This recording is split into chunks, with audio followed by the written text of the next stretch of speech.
was about to say. Action. What? I Yeah. was gonna say Action. action and welcome. And this is Smurf again with another edition of Absolute Shenema Movie Club. I'm with Woody I and it's I Dabney. want to say it's bullshit that Sandy's not here, but go for it. Yeah, Oh, right. we got Just throw it right out Oh, there. wait. Let's make sure Louis is allowing his voice this time. Otherwise, it's just going to be awkward silence while Yeah, he talks. awkward science theater. As opposed to awkward talking. Yeah.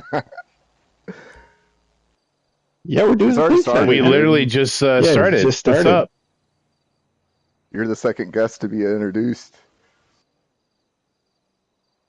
Yeah, while Louis checks the settings, we also have Dabney in the house. Hello. Hello, and Goose is here from his road trip, making it in Yo. time. Did I say Plow? Pilo is up in here. Hey. Yeah, Plow. And Louis just got in. So good timing, Louis. And Louis is absolutely aware of what we're doing right now. He's on the same page. So Well, no, like in the thing, it should be allow your voice to be recorded. No, it's I- just I- share voice. Allow it. I did. Yeah. I did that, and I did. Yeah, I pressed so many buttons to get here tonight. Oh, nice. and another button is a You'll like you can press hit more and still. subscribe, or you can unfriend me. I don't care. But How do I unfriend you? Never mind. well, I'll figure it out. yeah, it's better if you do it. I don't have the heart to hit it on your name. Just keep pushing buttons and you'll unfriend Ask them. Nada, you'll figure it out, buddy. And we did watch another movie mentioned from Plow, Woody, chosen by Sandy, called The Red Shoes, which is actually a mainstay and a staple in film history. It came out in 1948. It kind of inspired a lot of Scorsese stuff, and he actually had a hand in remastering the film. The film actually pioneered Technicolor, from what I understand, and the way the cinematography and frames are lined up, it really promotes that eye-popping feel. So throughout the whole movie, you can just notice a lot of detail by every cast member was put into line things up in those shots. Old Hollywood at its finest. Yeah, it was a mix of film and theater and ballet. It was a mashup of sorts of arts. And yeah, I once Sandy gave a good rundown of the history and why he chose it, I knew what to expect, and I was really able to take it in for what it was, and I did enjoy it. And each scene felt like it had a purpose, but I'm curious what you guys thought. And apparently, some other people have seen this before and even gotten graded on a book report. It's that kind of movie that your substitute arts teacher would make you write about. Yeah. So who had got seen it. it before, like in full? I had not. I had not. It's been one of those movies that's been kind of, somewhere on my list for probably a few decades, but never got around to. I've seen a couple of movies by that Yeah. Palin I- Pressburger, but not a lot. I can see how this one would be kicked down the line some, but it's worth crossing off. I think so. I mean, I spent a lot of time, reading about Scorsese back in the day, and he, was just in awe of them and was personally friends with Michael Powell, introduced him to his wife even.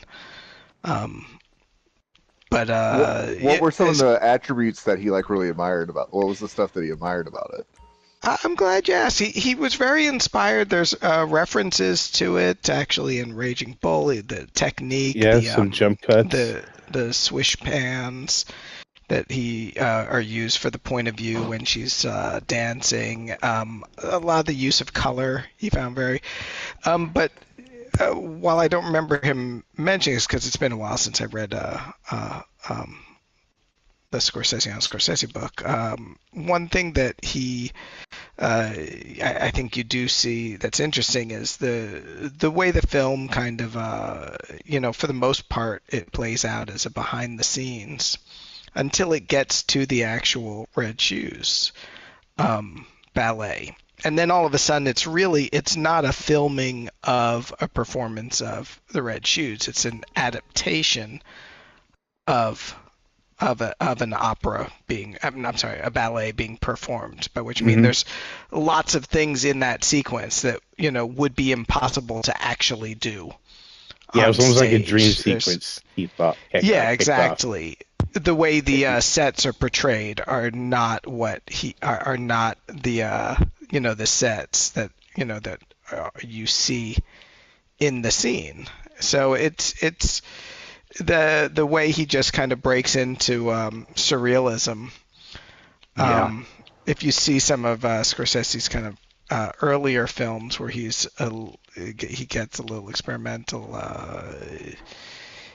in like the beginning of Alice Doesn't Live Here Anymore. He made his own musical at one point, New York, New York. You do definitely see some elements of where this was inspirational, I think, for him. And that was, to me, the most interesting thing about the movie was how he, like I said, for the most part, you're seeing a story that's built up, behind the scenes at a ballet company, and then all of a sudden, I think it's about a 15-minute sequence. It is not that. It is very much a theater production on screen, essentially.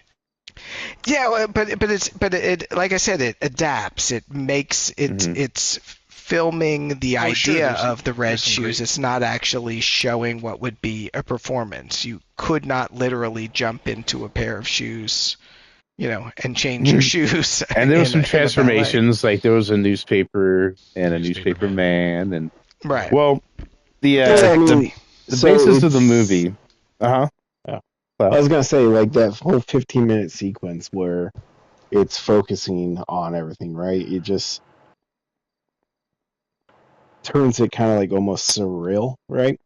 Where it kind of starts representing Vicky's inner conflict, but now we're getting too far. So I think, Smurf, you wanted to give like a summarization of it first, right? So it is based on a ballet. So there's a famous director who has just the whole scene wrapped around his finger, and he discovers a young actress, Vicky. Vicky Page, Victoria A Page. socialite is introduced to him at a party that he very much does not want to be there for. Yeah, her aunt is a huge advocate of her, and says, "Oh, you gotta check out Vicky Page." And then he also found another young talent, Julian Castor, who writes piano music, and scores plays. So And does it very well. Yeah, and he was revolutionary and kind of the heart of just the director's new career, like finding these two. And he wrote a play, which, to his credit, was great, called The Red Shoes. It's about a woman who finds some shoes, and, well, they take her over, and she just dances and becomes famous, but she just keeps dancing. And, we won't get too much into that play, because it almost replicates what we see in these three lives. It's very much a meta comment. I mean, it's an echo within the movie, the greater whole of the movie there. Yeah, their director is a bit older with experience, and he's seen some things throughout the business, and he despises commitment to family because he thinks it's love and commitment to others, it just gets in the way of art and production. So his Almost two like a Sith proteges fall in love, and he's against it, and he just burns all bridges, and that's pretty much the middle of the movie to lay it out. But this movie is heavily into choreographic expression and score of its own. So a lot of it was just watch this dance, watch it how it unfolds. I enjoyed the dialogue when it occurred.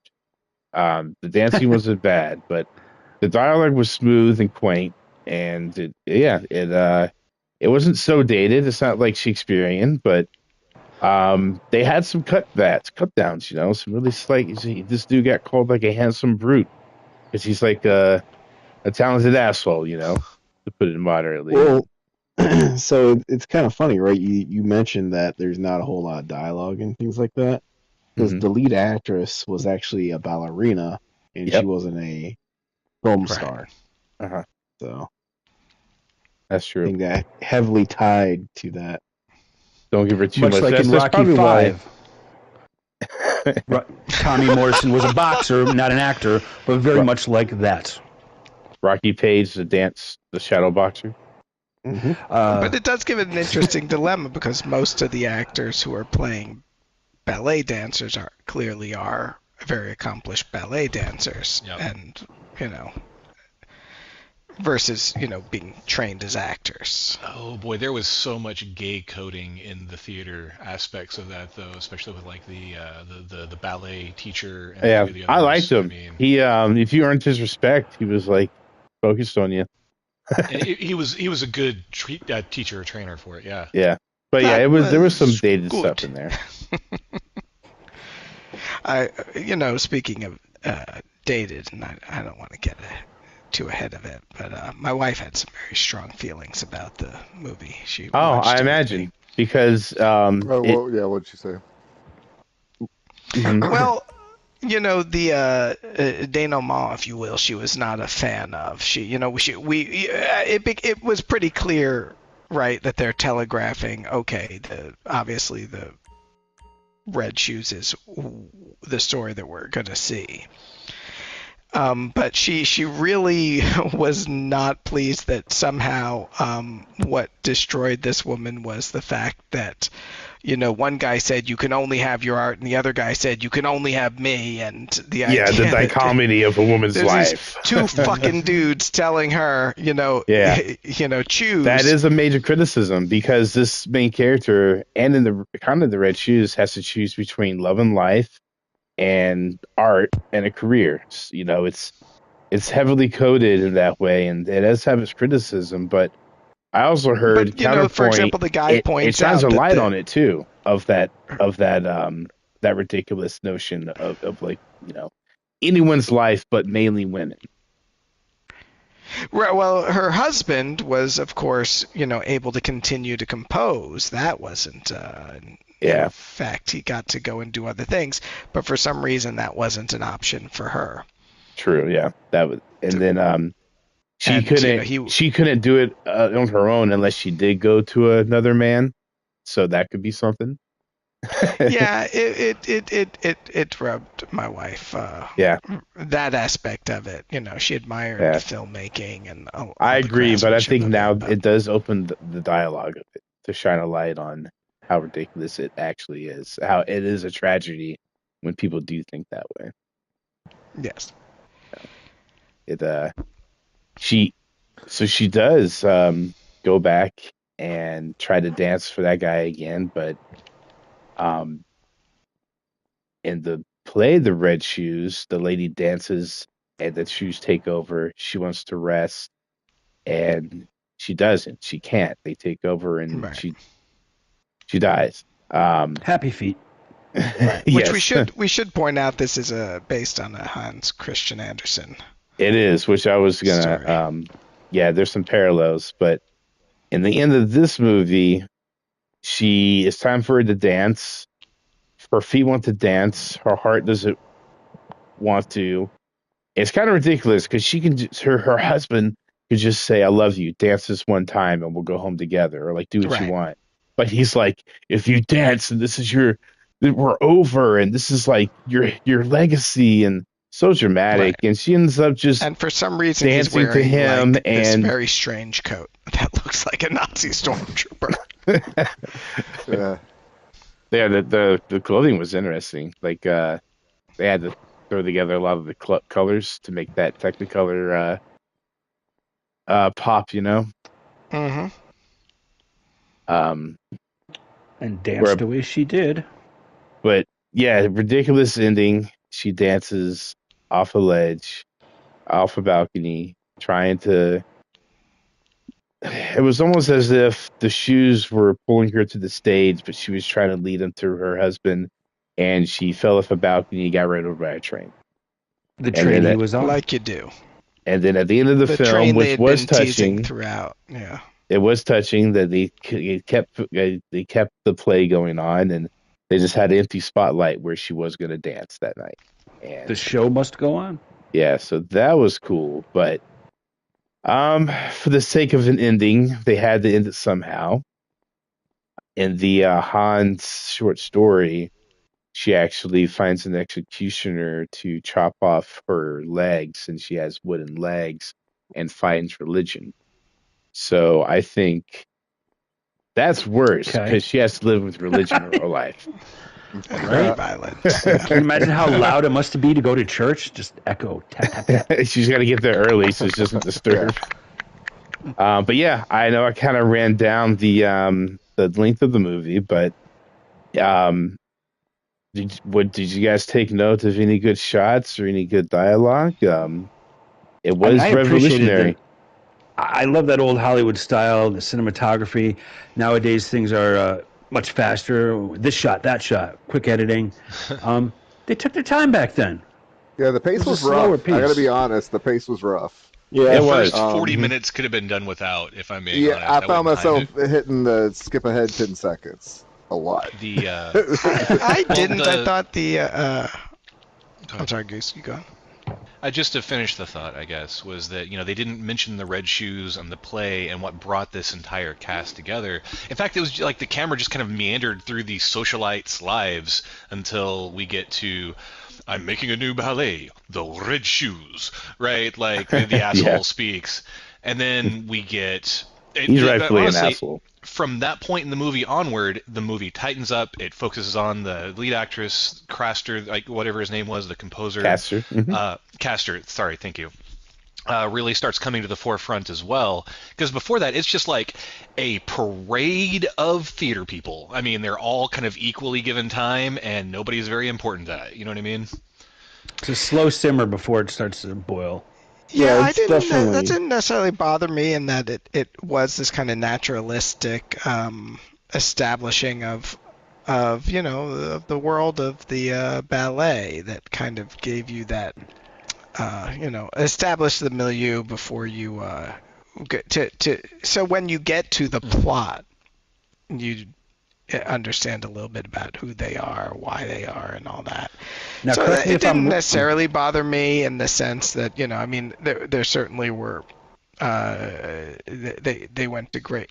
I think it took a while before they bothered to establish the two two main characters. They spent a lot of time on Boris. Lemontov, Boris, yeah. But Castor particularly, the one thing that was kind of surprisingly short shrift is that they go from having had a few interactions, this nice little moment before and during the red shoes, and then all of a sudden like, oh yeah, we're in love and we're sneaking around. I can't live without you, my darling. And I was like, Let me tell you wow, about the that best day kind my of life.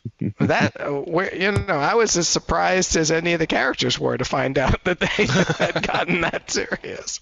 It was a And whirlwind. they even made, she makes this comment, I changed my mind. I do believe in fate. And I was like, I feel like there's a scene that was cut out here. There's some dialogue that was The that fellas was thinking the carriage together, so it was meant to be. it's like here's where you guys where you cut for time is from the relationship rather than some of these other things, which I do think could have been tightened up. But it's always tough with older movies because the sense of pacing was just different. Sense of editing was different. The number of cuts, the number of setups that they would do. I did think the cinematography I thought was really nice. I thought they handled the way rule of they thirds, leading lines, all to accommodate the juxtaposition of the colors that they were trying to pop. It was some of the sequences, some of the camera movements, and you gotta remember that 1948 moving a Technicolor camera wasn't necessarily easy. It was kind of a big deal. So Like IMAX, I honestly, I was Yeah, so impressed with you Cameras. kind the. of had to choose. You had to choose when you were going to do it because yeah, you couldn't handheld it or just yank Mhm. it up and move it. It was the cameras were bigger and heavier and I was impressed with the tracking shot just right at the beginning where they're storming out of the theater because he realized the guy stole his music. You know, Yeah, hmm the Yeah, tracking shot of the very well girl done. running up the steps. That was like a modern shot there. You know, yeah. Do you know No that line CGI. he that dropped? The director, he was like, it's more despairing to, it's less despairing to being stolen from than having to steal. hmm Yeah, that was really that was a big callback when he kicked Castro out of the play and he's like, it's copywritten to me. Like it's my yeah. music. He was self-admitted to despair, to being in despair. So Some of us do. yeah, the the pace was definitely a thing. Uh Ballet and theater. In my opinion, musicals and theater, they're really fun to make, but they could be a slog to watch. Um Mm. it's not a bad thing for the pacing to be off because I'm a big fan of John Wick, but some of those fight scenes I watch at twice the speed because I can still enjoy the action, and if there is the random dialogue, I have subtitles. So yeah, you can kind of buzz through some of this dance sequence because it's just used to set up the next scenes, but definitely take in the imagery and the cinematography that they use for the dance. That's the main See, I thing. actually watched them at half. I watched the entire thing at half speed, Yeah. and I enjoyed it twice as much. Yeah. It's the best 11 hours of my life. Well, Well, to spin off of that, one of the techniques that he pioneered, one of the dance scenes in the middle, and the big one, the 17-minute long one, there was some dreamlike dancers around here, and I guess hmm they were of course filmed at a different time and spliced in, but he slowed them down at like a slower speed to make him seem floaty, and I guess it was like one of the first times that's been done. that's Um, cool. a lot of people put over that scene with the newspaper man. Um, I think that was horrible. Like it was just like a paper mache guy, and then there was an obvious cut to make it a real man. But if it was the first time that was done, then yeah, all like, great. That's awesome. You know, well, they there's didn't just have there's just better morphing movies at to the show time. that. Yeah, Yeah, I it's like mean, mhm. a lot of those techniques at the time, I suspect, would have been pretty impressive. There was some really nice. I mean, the compositing was, like during the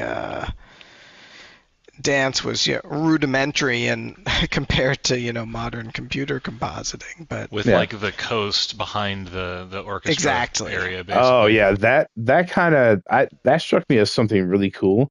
Um, hmm it looked like they tried their best to make it seamless, but the idea still was delivered. I liked it. Yeah, I mean, The there's a part where clashing, she's dancing and the edges are kind of a whole thing, but again, yeah, this was all optical compositing. yeah, So, you had to actually, cut have and paste. multiple pieces of film. Well, Yeah, you'd to have like literally, multiple pieces of film and you'd have an optical printer. I mean, I don't remember all the techniques of it, but it was very complicated and, you just couldn't do remotely what you do now. yeah, But it was expressive and I appreciated that, mhm. using effects Yeah. in You got such to an have the first expressive man, way. and then the Yeah. legacy and the inspires others to improve off of it. It's like I think I brought it up before another night. It's if you're a wrestling fan, wrestling's exciting. If you go back and watch old wrestling, you can pick up on the storyline and like the psychology. But the matches are just kind of like low, slow pace. Like people win with headlocks and suplexes, and that's it. Like oh he pinned them really hard and he won. Nothing like today's wrestling. But it was still like it had to start somewhere. So I give this movie its credit. Um, Yes. All right, so I I'm gonna be honest. I'm gonna be yeah honest. I didn't think I was going to be able to come tonight, so I put off watching it. I tried to watch it at work today, so I watched like the first 30 minutes of it. And realized I would. You I can't rush needed to this pay more movie in a attention. way. Yeah. Yeah, I needed to pay more attention than I was able to give it. So Yeah. I jumped over. I jumped over and used Wikipedia as my cliff notes. Yeah. Got the plot summary from that, so I'd be able to participate tonight. A few things that were interesting though that I did learn on the Wikipedia, if I can find it. It was one of the biggest British movies ever made. That was a British movie. That's why they're all using the Mid-Atlantic accent. Oh, the transatlantic accent? Yeah. Sure, I know what you're talking about. What's the big rumpus? Yep. It's one of the highest earning British films of all time with a record-breaking gross of over 5 million, which I mean. And how the hoofers were something. Oh my God! You really want me to try a Tony Storm quote, but I don't want to butcher it. As far as critics Tony go, Storm name drop. It's always had like middling praise. Mm-hmm. Yeah, the story sucked. I mean, let's be honest. Well, there's people who Especially like the end really resolution, don't yeah. like it or really like it. The ballet sequences that was like really split critically within the ballet world. Like some people think it's good, a lot of people think it set the craft back a good bit. Yeah. I don't know. Well, for the it was content it interesting. had, the story was really vapid. It was like A, B, and C. You know, A, they're working on a play. B, they're in love in this conflict. Yeah, but it's C, also a fairy tale. Yeah, you're right. The whole thing's it's a fairy tale, like the opera is like or not the opera, the ballet is like a fairy tale, is a fairy tale within a fairy tale, and then this is like. But isn't love always a fairy tale? But yeah, you're right. It was, but I think that's Thanks, part Louis. of why it was simplistic. Is because it is a simple, like fairy tales are simplistic moral. And also dark and twisted sometimes. I love German. And then they cut her legs off. Yeah. Good night, But she kids. found religion. Yeah. An answer to the name Stubby for the rest of her life. Just remember, don't go dancing, or else you'll get sent to the nunnery without legs. Exactly. Hold me close now, See- stubby dancer. Speaking of fucking broken legs, in the very beginning, when all the kids are piling in the theater, and that one kid was just running down the stairs and skipping seats. I'm like, oh my Well, they God, had did to they get ever those have to seats. replace that guy because he fucked up? Like, is that like skipper number 3? That was a lot of enthusiasm for the ballet, though. I gotta say, that was a lot. It's like they were running into a fucking Beatles concert. Yeah. Like, Right, was or like, Elvis or wow. something, exactly. Yeah, I just agree. appreciated that, like the conductor was embarrassed that they were, like hooting for him. He's like, guys, come on. Yeah. Well, he was embarrassed because he stole his fucking No, song, the and conductor. Oh, wasn't So that the... déclassé. The Oh, professor wait, was right, the right. professor was in the box with and he him. was happy. He did like one of those little classy nods, like yes. But the conductor, they're like, we know him. That guy. That was the conductor who he ended up working with, of course. That straight up could have been a much smaller scene. Like, talking about bloat in the movie, that whole student piece, like we got that one fire line about how, being, how bad it must be for someone to have to steal, right? You fucking douchebag. It fucking sucks, that's what. But, I did like the opening sequence though, as a way to kind of introduce a few of the characters and to give us a little hint of some of the things that were going on. It was kind of a clever way to introduce. Well, it was kind of a fun way to introduce, okay, we got this character, the young composer, the Boris who's hiding and doesn't want to be seen. Yeah. So were you guys Team Boris or Team Julian? I was team none of them. They were all fuckheads. I mean, I would have been Team Julian until him giving his wife an ultimatum. Yeah, the very end. They had it in the movie. Yeah. Why you wearing that coat? First of all, with the coat. You've changed ever since you got Why is it married. so that was a shiny? choice, though? Do you think It's that was a really choice, ominous. though? If you don't give people an ultimatum, you'll never know if they really love you. Yes, that was like. How did that work out for you, course, dude? I was like, yeah, no, he should, he's composing, he's doing his thing. I thought him blowing her a kiss during a performance was inappropriate, but when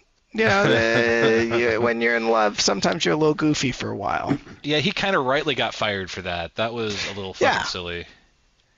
I mean, at least they weren't talking to each other in baby talk. I mean, I've seen couples do that when they're first dating. Oh, God. The red shoes are never tired.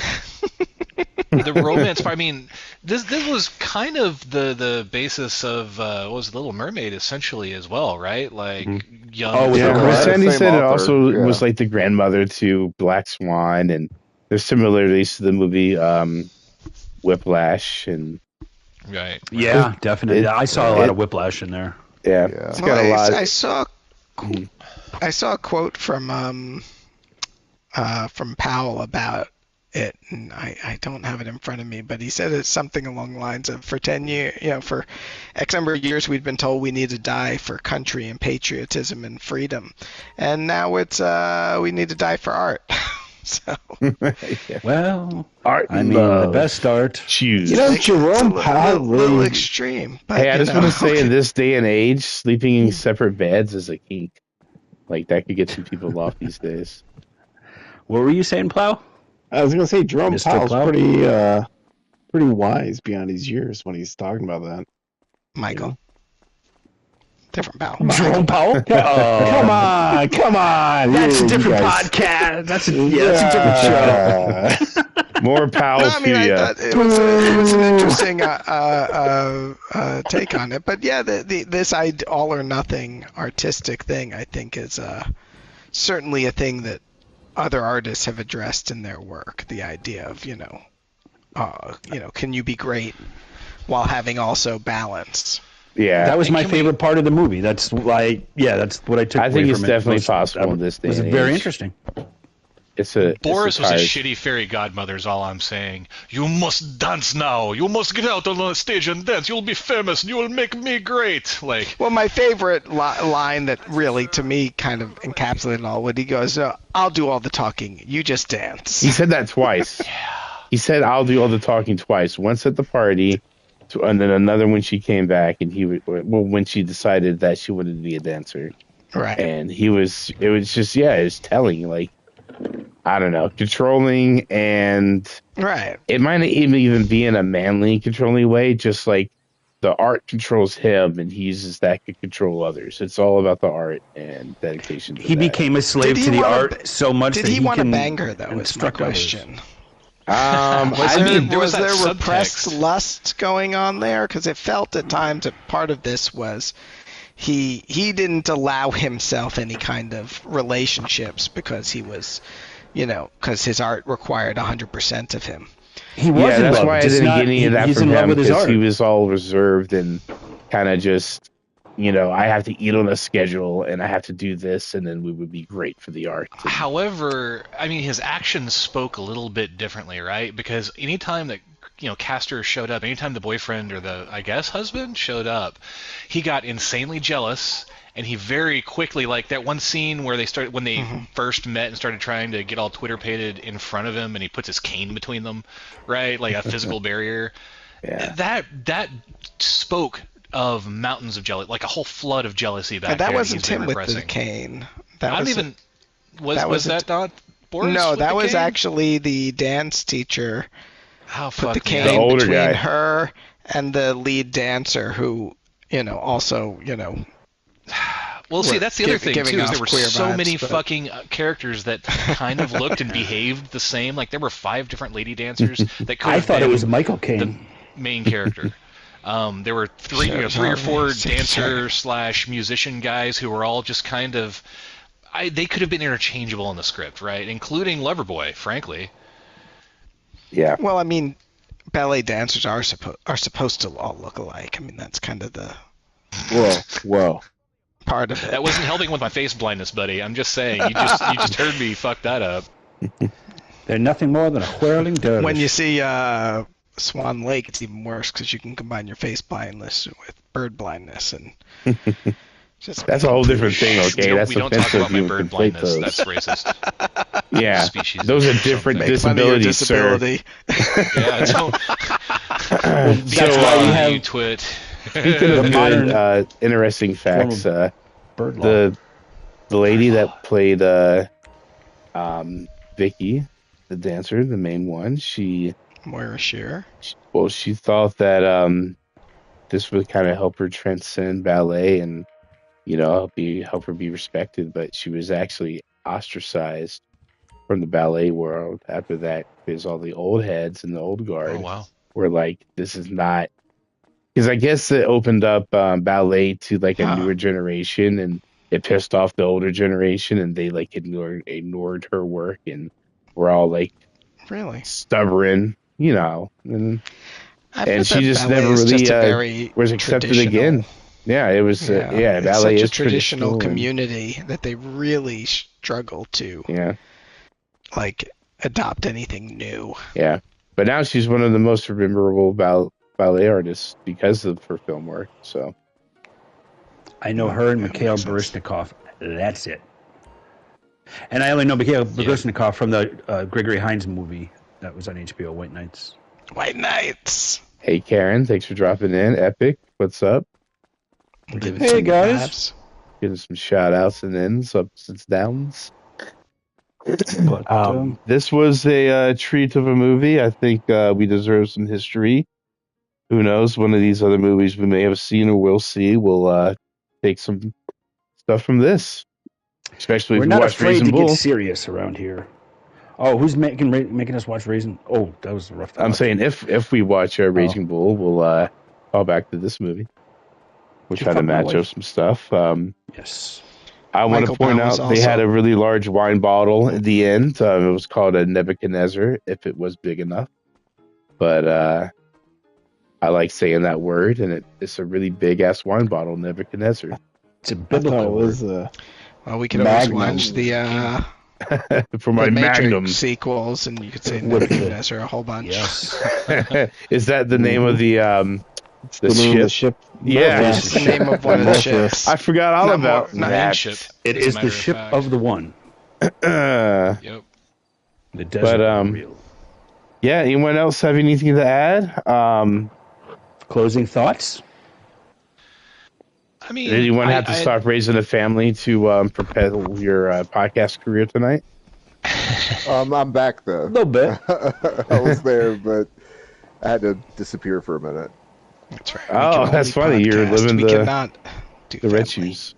Yeah. Well, yeah, this will. I'll, I mean, I think give- it's one of those movies that's it's kind of a. I'm glad I saw it. I doubt I'll ever watch it again.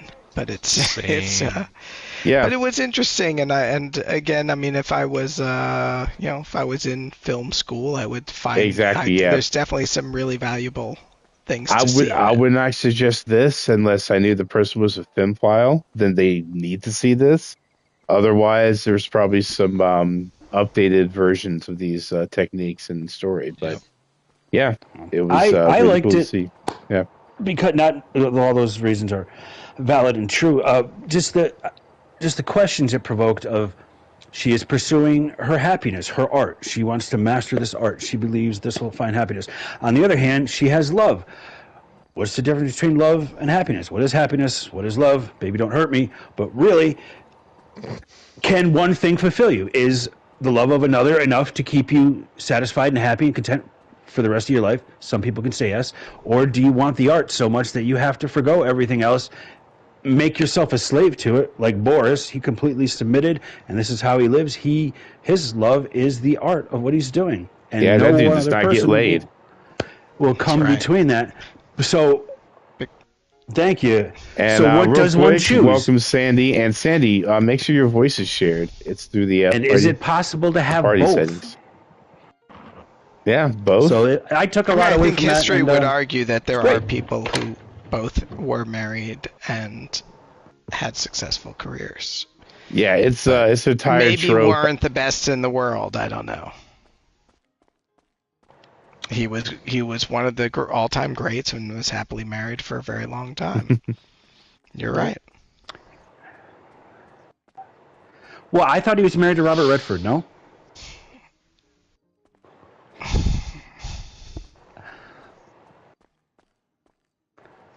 Really?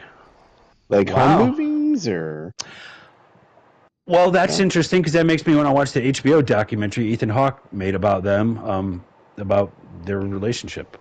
I didn't realize they made that many movies together.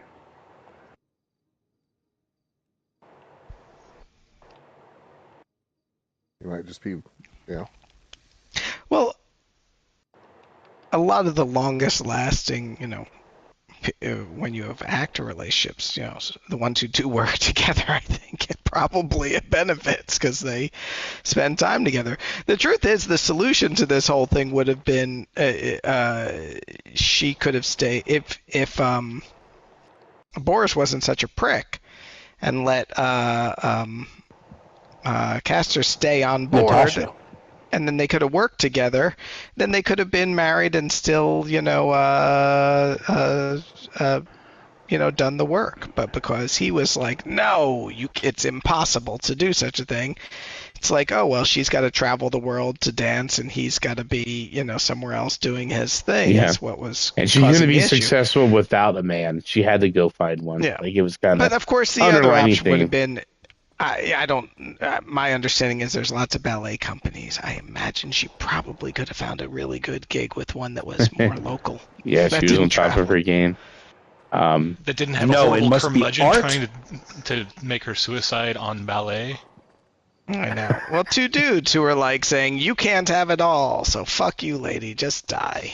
Yeah, it's really a big question of, I don't want to say selfishness, but like what is love? Is love you, loving you, or is it following my dream of doing this art, which is really loving myself?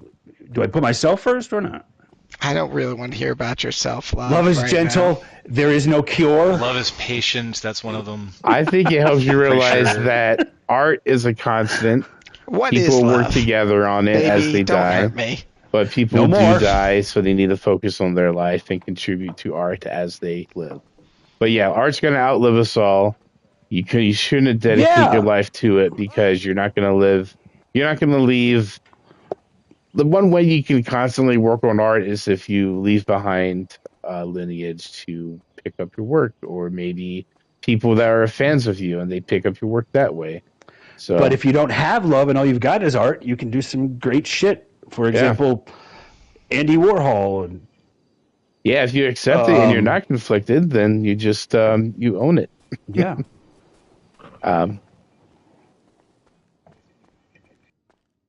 No. I liked it. I don't like didn't. you now. Sandy, do you mind sharing your voice in the settings? The question is, did we like this movie? For me, I can say, will I watch it again? No, but it absolutely did speak to me, and I'm going to remember this forever.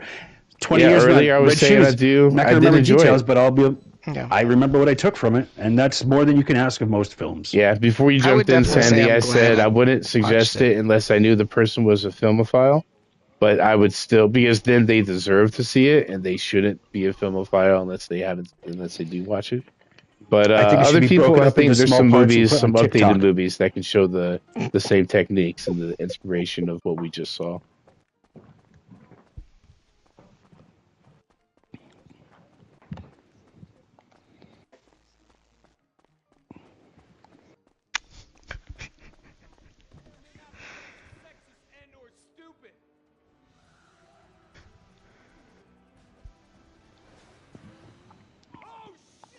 You said it has similarities to Whiplash, but it really inspired Black Swan.